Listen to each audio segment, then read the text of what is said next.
Hello friends, अगर आप Jumanji movie के फैन रहे हैं और आपको लगता है कि इसका और एक सिक्वल हमें देखने मिले, तो मैं बता दूं आपका इंतज़ार ख़त्म हुआ है। ये कहानी पानी और ज़मीन की थरारक घटनाओं से हमें पूरा एंटरटेन करेगी। तो ज़्यादा समय ना लेते हुए हम चलते हैं सीधा कहानी की। और हाँ, अगर आपको ये कहानी पसंद आती है तो लाइक और शेयर करना ना भूलिए। शुरू में हम कुछ इस तरह का सीन देखते हैं कि रूबी रंडहाउस एक खून से लथपथ तलवार लिए खड़ी है, आंखें लाल मानो खून निकल रहा हो, किसी को ताक रही हो। उसके सामने डॉक्टर ब्रेवस्टोन, जो कि इस मूवी का हीरो होता है, वो नकाशे वाले के गोद में खून से भरा पड़ा है। साथ में खड़ा होता है मिस्टर माउस। रूबी रंडहाउस तीनों के सर कलम करने ही वाली होती है कि फ्रिज अचानक नींद से जाग जाता है। जी हाँ दोस्तों, ये कहानी शुरू होती है एक सपने से जो अभी नींद खुलने से टूट चुका था। तभी फ्रिज का फोन बजता है। सामने से बेथनी उसे बताती है कि स्पेंसर के नाना गुजर गए। सारे दोस्त और परिवार उनके अंतिम संस्कार के लिए उपस्थित रहते हैं। उसके बाद सब अपने अपने घर निकल जाते हैं। घर पे चारों दोस्त और स्पेंसर की माँ नानाजी की याद में खोए रहते हैं। तभी नोरा आंटी आती है उनके लिए थोड़ा खाना और कॉफी लेकर। स्पेंसर की माँ को दुख बर्दाश्त नहीं होता, तो वो रोती रोती रूम में चली जाती है और दरवाज़ा बंद कर लेती है। यहाँ चारों दोस्त नानू की याद में वही सो जाते हैं। दूसरी सुबह वही सपना फ्रिज की आंखें खोल देता है। थोड़ा घबराया, पसीना पोंछते हुए देखता है तो सभी ठीक उसी हालात में जगे हुए उसके सामने बैठे थे। किसी को कुछ समझ नहीं आ रहा था। चारों ने एक ही समय एक ही सपना देखा था। फिर बातों बातों में उनको समझ आता है कि चारों दोस्त रोज रोज एक ही सपना देख रहे हैं। अब उनको धीरे धीरे समझ आ रहा था कि ये कोई इत्तेफाक नहीं था। इसमें कुछ न कुछ जरूर एक संदेश छुपा है। तब उनको एक बात का पता चलता है कि शायद नानू भी सेम सपना देख रहे थे और वो उसकी खोज में निकले हो। गेम में, जुमांजी गेम में, बातें करते करते उन्हें एक बात पर पक्का यकीन हो जाता है कि नानू के साथ कुछ तो हुआ है और इसका पता लगाने का एक ही तरीका है वापस उस जुमांजी गेम में जाना। चारों की बहुत बहस होती है, लेकिन फिर चारों मान जाते हैं और गेम में जाने का फैसला करते हैं। जब वो कमरे में जाते हैं जहां गेम रखा हुआ था, तो वो और भी चौंक जाते हैं, क्योंकि गेम पहले से ही किसी ने चालू कर दिया था। अब वो गेम को देखते हैं तो वहाँ करेक्टर सिलेक्ट करने का ऑप्शन ही नहीं था, तो वो भगवान का नाम लेकर गेम शुरू कर देते हैं। अब वो पहुंच जाते हैं एक अनजान अजंठा नाम के छोटे से द्वीप पर। चारों और नीला गहरा समंदर। चारों अपने आप को देखते हैं, एक दूसरे की पहचान कर लेते हैं, फिर अपनी स्ट्रेंथ और वीकनेस की पहचान कर लेते हैं। उनकी आपस में बातें चल रही होती हैं कि तभी वाटर बोट का आवाज सुनाई देता है। चारों देखते हैं तो पता चलता है मिस्टर नाजिल बोट से उनके तरफ आ रहे हैं। चारों खुश होते हैं और नाजिल के साथ बोट में बैठ स्पेंसर यानी डॉक्टर ब्रेवस्टोन अब समझ जाते हैं कि उनके पास एक चिट्ठी जरूर होगी। तो वो ढूंढते हैं तो अपनी पॉकेट में चिट्ठी मिल जाती है। उसमें जुमानजी के ऊपर आए हुए संकट के बारे में लिखा होता है। यहाँ पे उनको पता चलता है कि ऋषम नाम का एक राक्षस नागमणि की शक्ति से पूरे समुद्र को अपने तालों पे नचा रहा है, जिससे बहुत नुकसान होता जा रहा है। साथ में जो जल की रानी है, जिसका नाम जल्दी है, उसकी रूह उस नागमणि में बसी हुई है, जिसके चलते वो जल्दी देवी भी उसकी दासी बन चुकी है। यहाँ पर उस राक्षस ऋषम का साम्राज्य और आतंक हमें देखने के लिए मिलता है। फिर नाजिल चारों को बहेरी नाम के द्वीप पर छोड़ जाता है। फिर प्रोफेसर शेली, जो कि नक्शा पढ़ सकते हैं, वो एक पहेली देखते हैं। पहेली को सुलझाने की कोशिश करते करते वो अंदर द्वीप में निकल जाते हैं। यहाँ पर एक छोटा बाजार दिखाई देता है जहाँ बहुत सी चीजें बिकने के लिए रखी हुई थी। तभी एकदम सब गड़बड़ जैसा हाल हुआ। लोग भागने लगे, औरतें लड़कियां छुपने लगी। क्या हो रहा है किसी को कुछ समझ नहीं आ रहा था।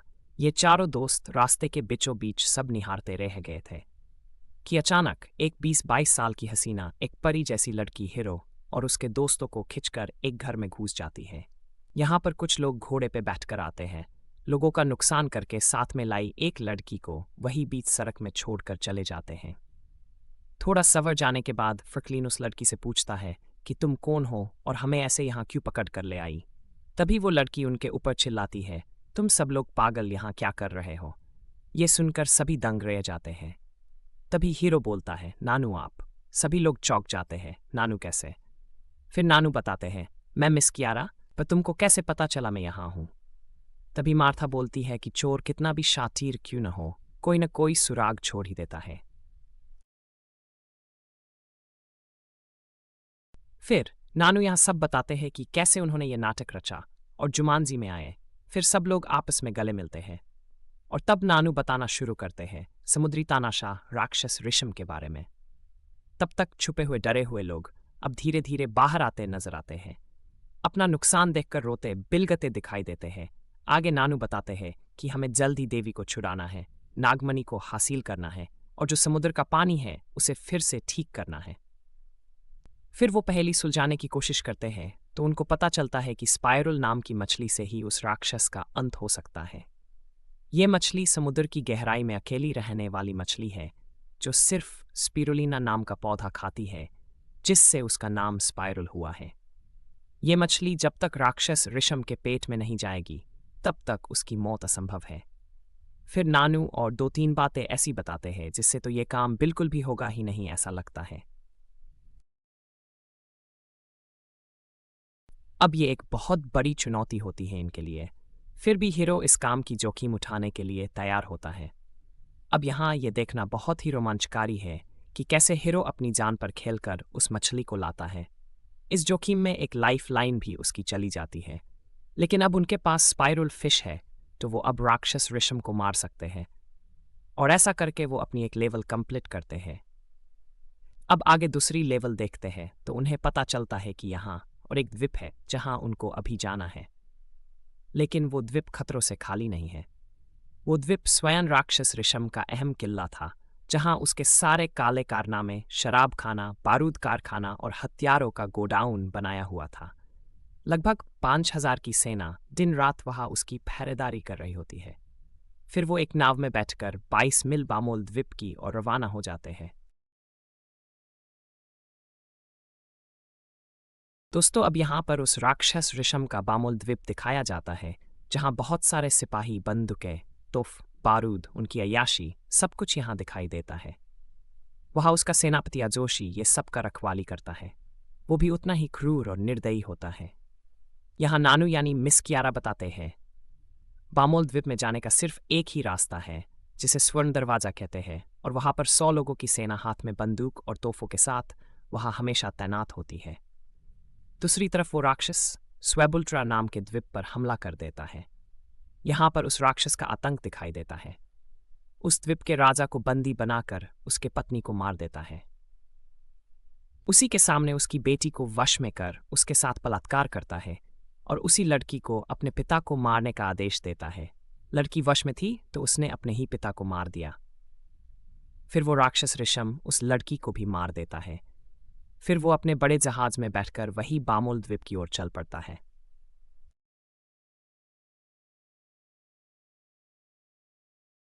अब राक्षस ऋषम द्वीप पर पहुंच जाता है।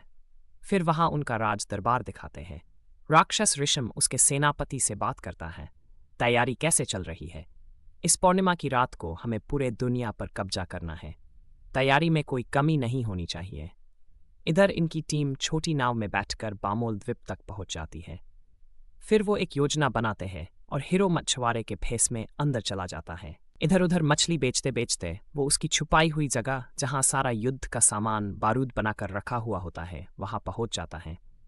वहां पर 10 सिपाही बंदूक के साथ खड़े होते हैं। वो उसे रोकते हैं। यहाँ क्यों आया है? कौन है तू? क्या कर रहा है? हीरो उनको बताता है कि वो मछली बेचने आया हुआ है। सिपाही मछली को देखने में सूंघने में व्यस्त है देखकर हीरो मौका पाकर उन्हें वहीं मार देता है और अंदर घुस जाता है। अंदर का नज़ारा देख उसके होश उड़ जाते हैं। फिर वो फटाफट एक बैरल से पूरा बारूद उस जगह पर बिछा देता है और एक नोक उसका वहां से बाहर तक लाता है। फिर जलती हुई मशाल लेकर उस नोक को आग लगा देता है। यहाँ पर राक्षस ऋषम और सेनापति अजोशी बातें कर रहे होते हैं। तैयारी की बात सुनकर ऋषम खुश होता है। तभी एक जोरदार धमाका होता है। पूरा द्वीप हिल जाता है इससे। ऋषम गुस्से में लाल होता है और फिर वो बाहर आकर देखने लगता है कि आखिर क्या हुआ है। उसके तो होश उड़ जाते हैं बाहर का नज़ारा देखकर। आधे से ज्यादा द्वीप धमाके में नष्ट हुआ था। हजारों की सेना में से गिने चुने 100-200 सैनिक जीवित थे। हीरो जो कि छुपा हुआ था अब बाहर आके खड़ा हो जाता है। द्वीप के सैनिक जख्मी थे, तो वो कुछ नहीं कर सकते थे। लेकिन तभी उस राक्षस के सैनिक जो कि नाव पर सवार थे, वो आकर उसे घेर लेते हैं और उसको मारने की कोशिश करते हैं। लेकिन हीरो तो हीरो है, वो उन सबको मार गिराता है। यहाँ पर बहुत ही अच्छा एक्शन सीन हमको देखने मिलता है।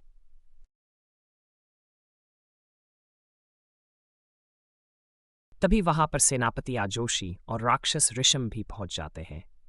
सेनापति का गुस्सा हद पार कर देता है और वो हीरो को इतना मारता है कि वो मर जाता है। कुछ ही देर में म्यूजिक बजता है और वो फिर से जिंदा होकर वहीं आता है। हीरो और कुछ हरकत करे इससे पहले ही राक्षस ऋषम हीरो को ही वश में कर लेता है। फिर सेनापति हीरो को बंदी बना लेता है।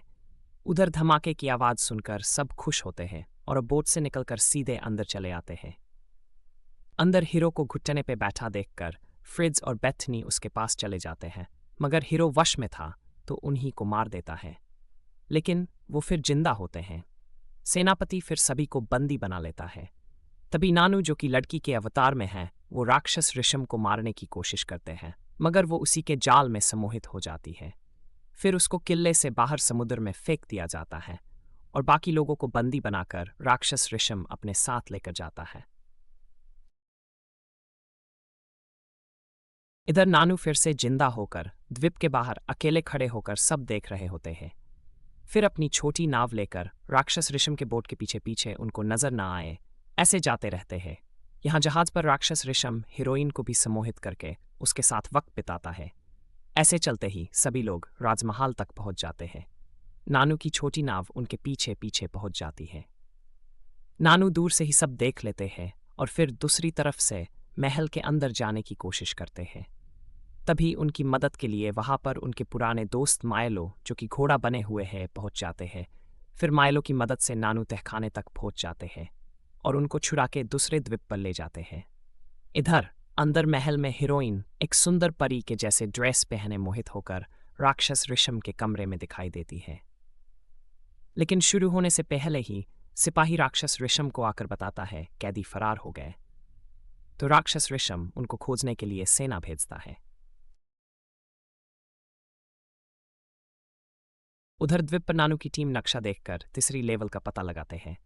तीसरी लेवल होती है रानी जल्दी को बचाना होता है। तभी सेना की एक पलटन उनको खोजते हुए वहां पहुंच जाती है। फिर क्या, हीरो सभी को मार गिराता है। इधर महल में पता चलता है एक सेना पलटन वापस नहीं लौटी, मतलब साफ है वो लोग वही है। ये बात जब राक्षस ऋषम को पता चलती है तो रानी जल्दी को आदेश करता है वो कोजाम द्वीप पानी से नष्ट कर दे। जल्दी के माया से इधर खोजाम द्वीप पूरी तरह पानी में डूब जाता है। लेकिन उससे पहले ही सभी लोग द्वीप से निकल चुके थे। वो लोग दो नाव में सवार होकर अलग अलग राजमहल के सामने आकर खड़े हो जाते हैं। लेकिन नानू और हीरो छुपे हुए आगे बढ़ रहे थे और यहाँ बेथनी और फ्रिड्स ने महल पर डायरेक्ट हमला बोल दिया। इधर हीरो नानू यानी मिस कियारा को लेकर पानी के नीचे से महल के अंदर पहुंच जाते हैं। उधर फ्रिड्स और बेथनी सब पर भारी पड़ रहे थे। इस बात की खबर राक्षस ऋषम को भी पता चल जाती है।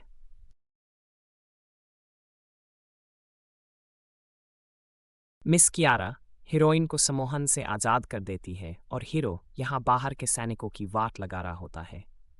फिर मिस कियारा हीरोइन को सब प्लानिंग बता देती है कैसे और क्या करना है और रानी जल्दी को ढूंढने लगते हैं। रानी मिल जाती है पर मिस कियारा का पावर उसके सामने नहीं चलता। जैसे तैसे कियारा रानी को सम्मोहन से मुक्त कर देती है। उधर दरबार में राक्षस ऋषम को सब हमले की खबर मिलती रहती है। तभी उसको पता चलता है कि वो लोग हीरोइन और रानी को छुड़ाने का प्लानिंग कर रहे हैं और वो खुद उन्हें मारने दरबार से बाहर निकलता है। राक्षस ऋषम इस बार हीरो को सम्मोहित कर नहीं पाया क्योंकि हीरो ने अपने आंखों पर पट्टी बांध रखी थी। फिर राक्षस ऋषम और हीरो आपस में भीड़ जाते हैं। राक्षस हीरो को बहुत मारता है और उसके आंखों की पट्टी निकालने ही वाला था कि उसकी नज़र कियारा के ऊपर चली जाती है। कियारा हीरोइन और रानी को लेकर भाग रहे थे। उन्हें देख राक्षस हीरो को वही छोड़ उनके पीछे निकल जाता है। कियारा रानी और हीरोइन को लेकर वही छत पर पहुंच जाते हैं। वहां पहले से ही मायलो उनके इंतजार में खड़ा हुआ था। हीरोइन मायलो को देखकर खुश होती है। उनकी खुशी थोड़ी ही देर में गम में बदल जाती है। उनको पता चलता है मायलो तो सम्मोहित है। वही फिर वो राक्षस सामने आता है। फिर वो तीनों को सम्मोहित करके अपने साथ लेकर चला जाता है। उधर फ्रिट्ज और बेथनी सबको मार गिराते हुए द्वीप पर पहुंच जाते हैं। दोनों भरपूर जोश में आगे बढ़ रहे थे कि तभी एक घायल सिपाही उनके ऊपर बम फोड़ देता है, जिससे उनकी मौत होती है और एक लाइफलाइन चली जाती है। दोबारा जिंदा होकर फिर वो अंदर चले आते हैं। यहाँ उनको हीरो आधा मरा हुआ हालत में दिखाई देता है। तभी वहाँ राक्षस ऋषम भी आता है और वो सभी को एक साथ पाकर खुश हो जाता है। फिर राक्षस ऋषम हीरोइन को इशारे से बता देता है कि हीरो को मार दो, तो हीरोइन वहीं से खून से भरी हुई एक तलवार उठाती हैं और हीरो की और उसे मारने के लिए बढ़ती हैं। अब ये वही सीन हम देख रहे होते हैं जो कि सभी लोग अपने सपने में देख रहे थे। हीरो बेथनी की गोद में खून से भरा पड़ा है, फ्रिज साइड में खड़ा है और खून भरी तलवार हाथ में लिए हीरोइन उनको मारने के इरादे से सामने खड़ी है। फिर आगे कुछ ऐसा होता है कि आप सोच भी नहीं सकते। क्या होता है आगे? क्या राक्षस उनको मार देता है या फिर कोई चमत्कार होता है? सभी सम्मोहित है, तो क्या कोई और भी है दूसरा जो उनकी मदद कर सकता है? रानी जल्दी का क्या हुआ? क्या वो लोग गेम जीत पाते हैं या फिर हमेशा के लिए मरकर या फिर सम्मोहित रहकर गेम का हिस्सा ही बन जाते हैं? जानने के लिए इस स्टोरी को लाइक करें, शेयर करें और कमेंट में मुझे बता दें कि आपको इस कहानी का अंत जानना है।